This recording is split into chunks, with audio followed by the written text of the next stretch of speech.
Мен сіздермен ұстазымнан естіген бір ғибратты оқиғамен бөлісейін. Бір күні көзі көрмейтін, яғни соқыр бір кісі үлкен қажылыққа барған екен. Бір күні қонақ үйде өзінің бөлмесінде Құран оқып отырады екен. Қалай Құран оқып отырады деп ойламаңыздар, өзі көзі көрмейтін адамдарға арналған арнайы саусақпен оқитын Құран кітаптар бар. Сол Құран кітабын оқып отырғанда бір сол топпен келген ерлі зайыпты кісілер абайсызда сол кісінің бөлмесіне кіріп кетеді екен. Кіріп светті жағып қалса, әлгі кісінің Құран оқып отырғанын көріп таң қалып сұрақ сұрайды.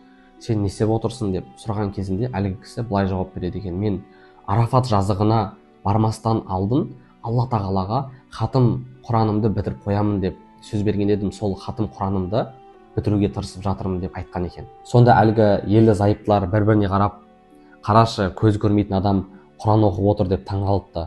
Сонда бұл сөзді естіген әлгі көз көрмейтін адам былай жауап беріпті: сендер Құран оқуды білесіңдер ме депті.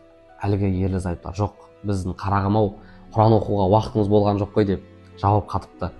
Сонда әлгі көзі көрмейтін кісі: нағыз көзі көрмейтін соқыр ол сендерсіңдер деп жауап берген екен. Егер осы уақытқа дейін Құран оқып үйренуді білмесеңіз, бұл сіз үшін өте үлкен өкініш. Жүрекке жарық, жаңа шипа болатын Құраннан алыс жүру бұл рухани соқырлықтың белгісі. Егер дәл қазір Құран оқып үйренуді білмесеңіз, бүгіннен бастаңыз.